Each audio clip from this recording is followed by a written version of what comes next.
మాజీ మంత్రివర్యులు మన హరీష్ రావు గారికి, అదేవిధంగా మాణిక్రావు గారికి, చింతా ప్రభాకర్ గారికి, మరి ఇక్కడ వచ్చేసినటువంటి వాళ్ళ కార్మికుల యొక్క బాధితులైనటువంటి వాళ్ళ కుటుంబ సభ్యులకు, పత్రికా మిత్రులకు మీ అందరికీ నా నమస్కారాలు తెలియజేస్తూ, నిజంగా కూడా ఇది బాగా మనస్తాపంకి గురి చేసేటువంటి సంఘటన.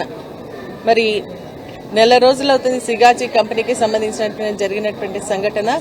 కానీ ఇంకా కూడా బాధితులు కార్మికుల యొక్క కుటుంబ సభ్యులంతా కూడా మరి ఇటు అధికారుల చుట్టూ, అదేవిధంగా కంపెనీ చుట్టూ తిరిగేటువంటి పరిస్థితి వచ్చింది అంటే నిజంగా కూడా ఇది ప్రభుత్వం యొక్క వైఫల్యం, అదేవిధంగా మరి కంపెనీ యొక్క నిర్లక్ష్యం అని చెప్పేసి మనం స్పష్టంగా అర్థం చేసుకోవచ్చు. ఎందుకంటే కంపెనీ యొక్క నిర్లక్ష్యం ఎందుకంటే ఇప్పుడు ఒక మాట్లాడినటువంటి బాధితుడు చెప్పింది, వాళ్ళ నాన్న 30 సంవత్సరాల నుంచి ఆ కంపెనీలో పనిచేస్తా ఉన్నాడు. మరి ఇవన్నీ కూడా మిషన్స్ అన్ని కూడా చాలా ఓల్డ్ అయిపోయినాయి, దాన్ని రిపేర్ చేయాల్సినటువంటి మళ్ళీ తిరిగి ఇన్స్టాల్ చేయాల్సినటువంటి అవసరం ఉంది.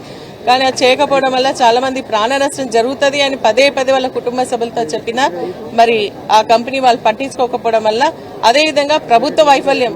ఎందుకు అంటే మరి ఏదైతే మరి ఇన్స్పెక్టర్ ఆఫీసర్స్ ఉంటారో వాళ్ళందరూ కూడా వచ్చి విజిట్ చేసి ఇదంతా కూడా మరి చేంజ్ చేయాల్సినటువంటి అవసరం ఉంది అని చెప్పి ఇన్స్పెక్ట్ చేసేటువంటి ఒక అధికారుల యొక్క నిర్లక్ష్యం వల్ల దాదాపు 54 మంది ప్రాణాలు పోగొట్టుకుని ఇంకా చాలా మంది కూడా ఈరోజు హాస్పిటల్లో ఉన్నారని చెప్పేసి బాధపడుతూ చెప్పడం జరుగుతోంది.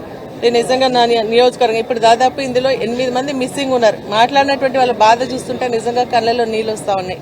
ఎందుకంటే మనిషి చనిపోయినా కనీసం బాడీ యొక్క DNA టెస్టులు చేసి వాళ్ళకు బాడీకి సంబంధించినటువంటి అప్పచెప్తే వాళ్ళు కనీసం దహన సంస్కారాలు చేసుకున్నటువంటి సందర్భం ఉంటుంది. కానీ వీళ్ళు ఏంటంటే 8 మంది మరి కనీసం వాళ్ళకు బాడీస్ దొరకలేదు, మిస్సింగ్ అని చెప్తున్నారు.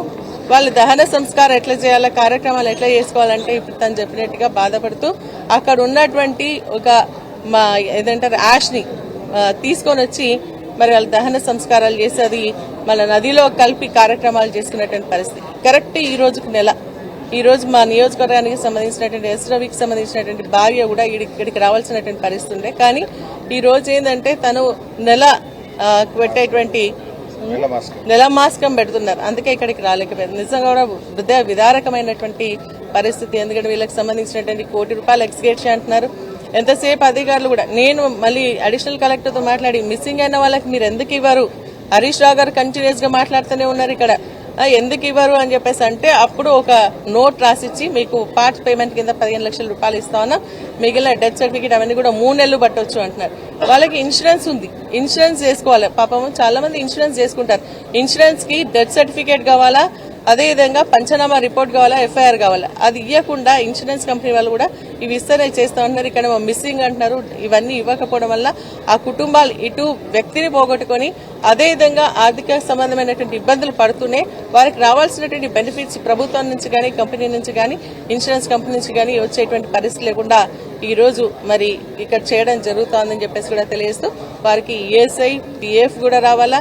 వాటికి కూడా ఏంటంటే డెత్ సర్టిఫికేటే ప్రమాణం కాబట్టి ఇమీడియట్ గా వాళ్ళందరూ చనిపోయిన కుటుంబాలకు మిస్ అయినటువంటి వాళ్ళందరూ కూడా మరి డెత్ సర్టిఫికేట్స్ ఇచ్చి పంచనామా రిపోర్ట్ ఇచ్చి ఇమీడియట్ గా ప్రాసెస్ చేసి వాళ్ళకి ఇవ్వాల్సినటువంటి ₹1 కోటి ఇమీడియట్ గా రిలీజ్ చేయాలని మేము ప్రభుత్వాన్ని డిమాండ్ చేస్తాం. అధికారులు కూడా మరి స్పందించాల్సినటువంటి అవసరం ఉందని చెప్పేసి తెలియజేస్తూ ఈ రోజు వాళ్ళు చెప్తారు. నిజంగా కూడా ఎవరు ఆ రోజు అధికార పార్టీకి సంబంధించిన వాళ్ళు వచ్చి ఏదో మాట్లాడిండ్రు, చేతులు దులుపుకున్నారు, ప్రభుత్వంకి మరి ముఖ్యమంత్రి గారు వచ్చిండ్రు, అనౌన్స్ చేసిండ్రు, వెళ్ళిపోయింది.